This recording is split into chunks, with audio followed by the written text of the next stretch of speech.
नमस्कार दोस्तों, welcome to this channel. आइए शुरू करते हैं आज का वीडियो। इस वीडियो में हम लोग देखेंगे रेलवे एनटीपीसी परीक्षा के अंतर्गत 2 जून का जो डॉक्यूमेंट वेरिफिकेशन डेट आया है उसके बारे में हम लोग देखेंगे। आरआरबी एनटीपीसी का डॉक्यूमेंट वेरिफिकेशन डेट निश्चित रूप से आ चुका है। कौन कौन से डॉक्यूमेंट आपको लगेंगे यह हम लोग देख लेते हैं। बाकी जोन का कब तक आएगा डॉक्यूमेंट वेरिफिकेशन का लिस्ट, ये भी देखेंगे।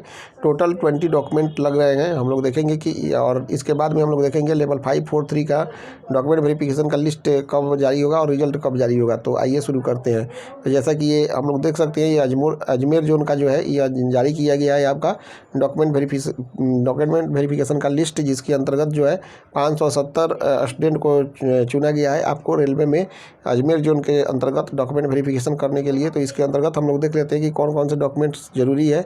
तो पहले के अंदर लिखा हुआ है कि यह डॉक्यूमेंट वेरिफिकेशन के अंतर्गत आपका जो है 10 दिन पहले आपको पोर्टल पे एक्टिवेट कर दिया जाएगा, वहाँ पे आपको डालने के लिए। इसके अंतर्गत आपको लिखा हुआ है कि आपको 2 सेट का जो है 2 सेट सारे अटेस्टेड किए हुए सेल्फ फोटोग्राफ के साथ आपको ओरिजिनल सर्टिफिकेट आपको लाने होंगे। सबसे पहले मैट्रिकुलेशन हाई स्कूल का सर्टिफिकेट लाना है।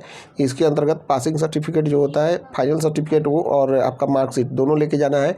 फिर उसके अंदर दूसरे नंबर पे है हाई स्कूल का जो होता है +2 लेवल का, उसका आपका सर्टिफिकेट चाहिए। उसके बाद में यूनिवर्सिटी का डिग्री का सर्टिफिकेट, जो आपका एक मार्कशीट होता है, एक ओरिजिनल सर्टिफिकेट होता है, दोनों चाहिए। यदि आपका अपियरिंग कैंडिडेट है तो निश्चित रूप से आपको एजुकेशनल क्वालिफिकेशन में आपका प्रोविजनल सर्टिफिकेट रहेगा, तो भी मतलब कि काम चल जाएगा। उसके बाद में हम लोग देख लेते हैं 5वें नंबर पे SC/ST का सर्टिफिकेट एनेक्चर 1 के अंतर्गत जो दिया है, आप जो नोटिफिकेशन निकला था उसी में दिया था, उसी के अनुसार आपका SC/ST सर्टिफिकेट बनवा के आपको डालना है। उसके बाद में OBC नॉन क्रीमिलियर का सर्टिफिकेट बनवाना है। नॉन क्रीमिलियर में OBC कैंडिडेट का जो होगा वह आपको बनाना 1 साल के अंदर का ही होना चाहिए। इनकम सर्टिफिकेट जो है निश्चित रूप से बनवा के लेके जाना पड़ेगा। उसके बाद में EWS सर्टिफिकेट, जो EWS कैंडिडेट के अंतर्गत भरे हैं उसको लेके जाना पड़ेगा। माइनॉरिटी कम्युनिटी के अंतर्गत जो होता है उसका सर्टिफिकेट बनवाना पड़ेगा, यदि आप माइनॉरिटी कैंडिडेट हैं तो। उसके बाद में आपका एक सर्विसमैन का जो होता है सर्टिफिकेट वह आपको बनवाना पड़ेगा, यदि आप एक सर्विसमैन के अंतर्गत भरे हैं तो। एक सर्विसमैन के अंतर्गत यदि आपका कहीं जॉब है उसका आपका NOC सर्टिफिकेट बनवाना पड़ेगा, एक सर्विसमैन के अंतर्गत आपने जॉब अगर कहीं किया है तो।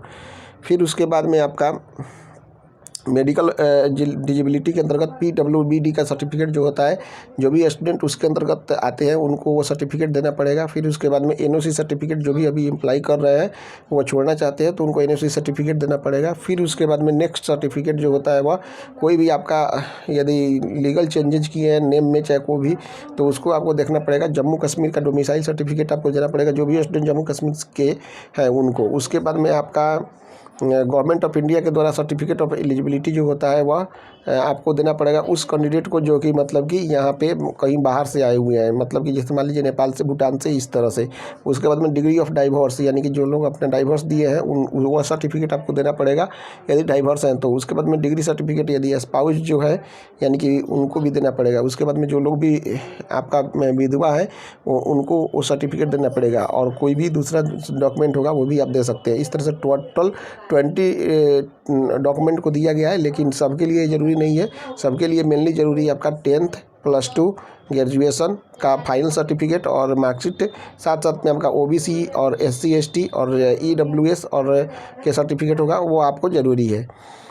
और दूसरा जो है वह दूसरे केसेज में ज़रूरी होता है। कैंडिडेट मस्ट भी अच्छा, आपको जो है डॉक्यूमेंट वेरिफिकेशन के समय में ये सारे 3 पासपोर्ट साइज फ़ोटो लेके जाना पड़ेगा। 1 साल 3 मंथ के भीतर का कॉल लेटर जो है आपका, जो कॉल लेटर आपने जो दिया था वो लेके जाना है।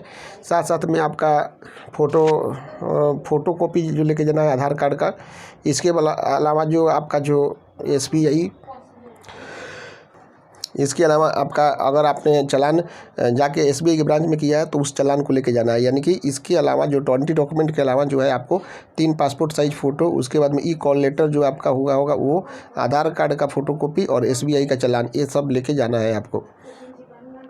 इसके बाद में यदि आप जैसे ये सभी डॉक्यूमेंट यदि फेल हो जाते हैं तो उसके पास में रहेगा कि आपको सिलेक्ट करेगा या नहीं करेगा, यानी कि कैंडिडेचर जो होता है वो रद्द भी किया जा सकता है यदि आप डॉक्यूमेंट्स नहीं प्रस्तुत कर पाएँ तो। हालांकि वो लोग मौका देते हैं फिर दूसरा। उसके बाद में जो है यहाँ पे डॉक्यूमेंट वेरिफिकेशन और मेडिकल जो होगा एक ही समय में एक साथ होगा। पहले डॉक्यूमेंट वेरिफिकेशन होगा, उसके बाद में मेडिकल आपको दिया जाएगा, फिर उसके बाद में आपका रिजल्ट आने वाले समय में जारी कर दिया जाएगा। तो इस तरह से हम लोगों ने देख लिया कि टोटल कितने डॉक्यूमेंट्स लगेंगे। तो हमारे वीडियो देखने के लिए थैंक यू। और हमारे चैनल को आपने सब्सक्राइब नहीं किया तो सब्सक्राइब कर लीजिए, अपने दोस्तों के साथ शेयर कर दीजिए। Thank you very much.